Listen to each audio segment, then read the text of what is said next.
I would say just be true to yourself and do so unapologetically. I've begun to embrace the fact of shocking people, and I feel like sometimes that's what the world needs to make a change.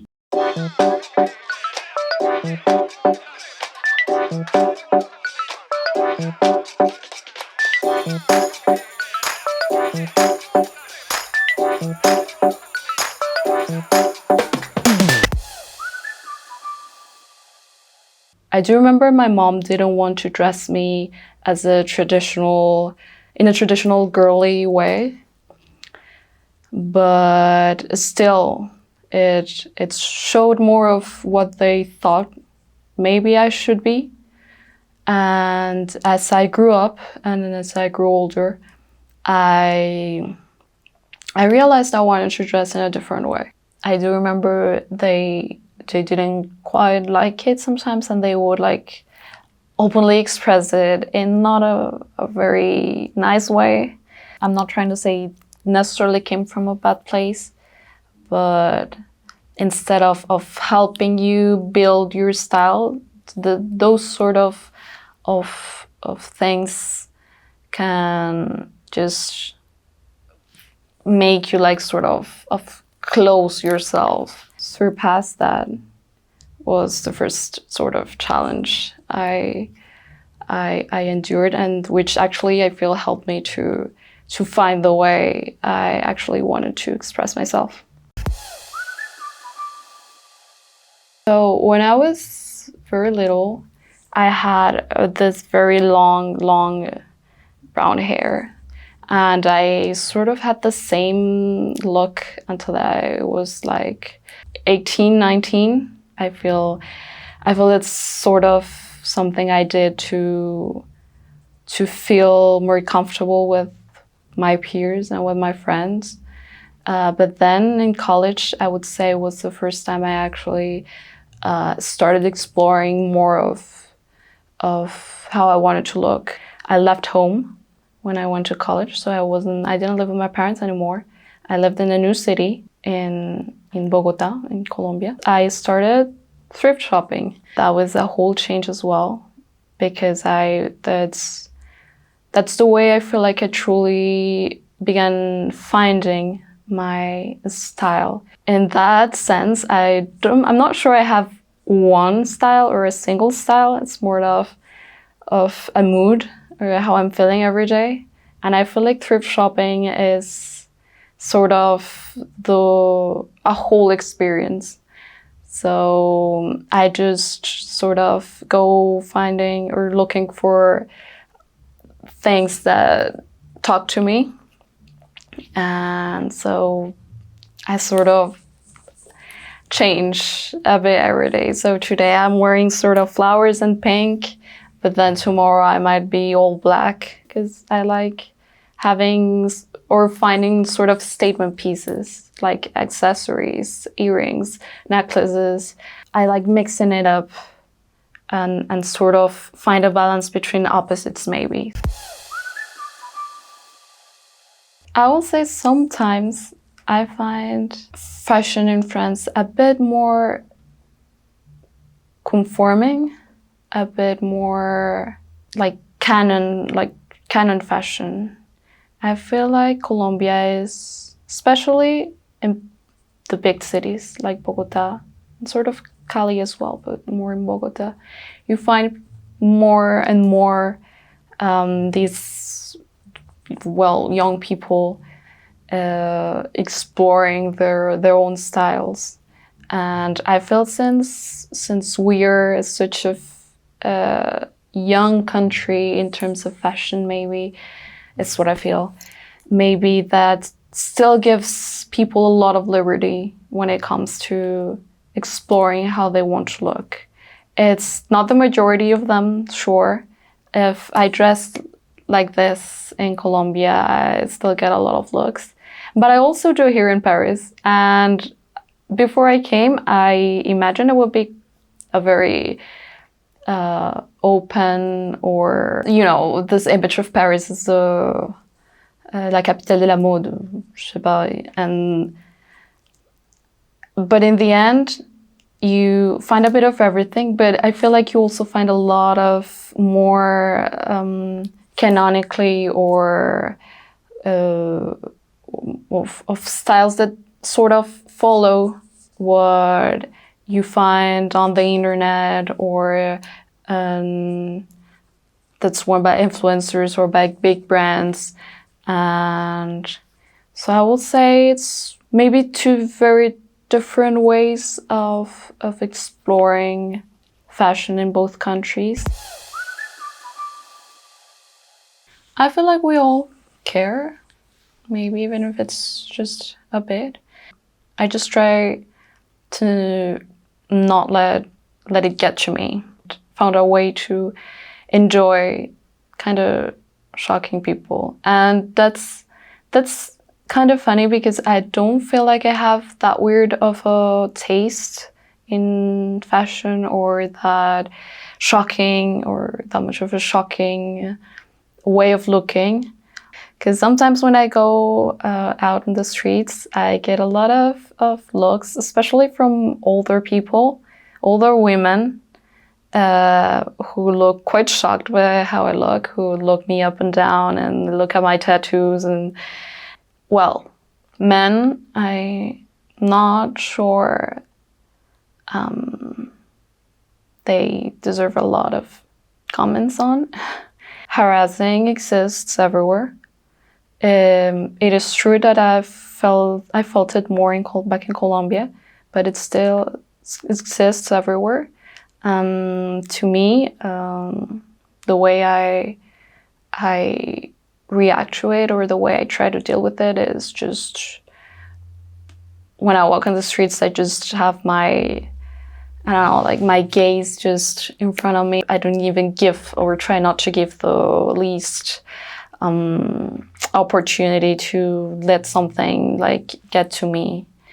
And you also find cool people. I also find cool, people that comment on my earrings or my tattoos, saying they like them, saying they like my style.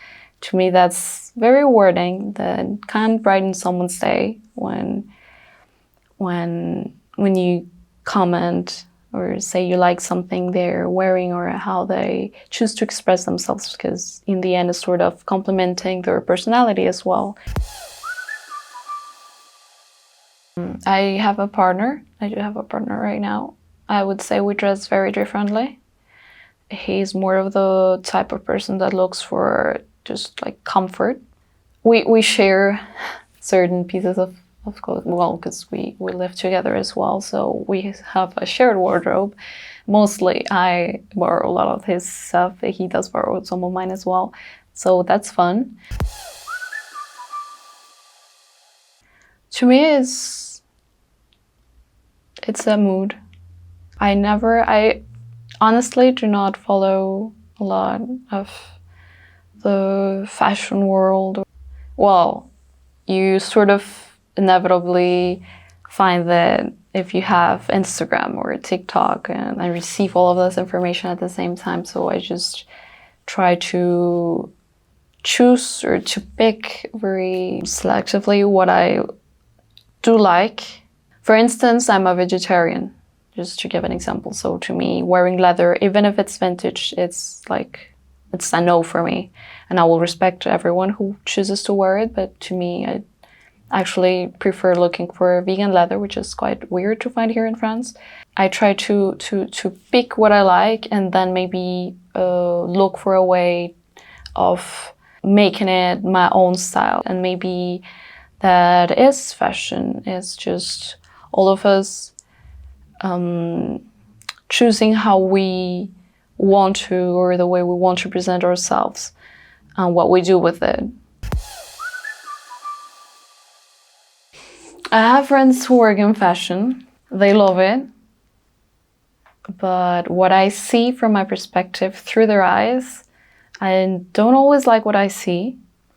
I feel sometimes it can be very fake. As I guess, any other industry in the end. But since it's this industry that is so heavily based on looks, the way you look, it can be quite oppressive. It has certainly created some very unhealthy habits or unhealthy ways of just building relationships with each other, for instance. Maybe just staying on the surface and not going deep into knowing someone else. Certainly, I've always felt in this sort of weird limbo because I've always been very skinny since I was very little.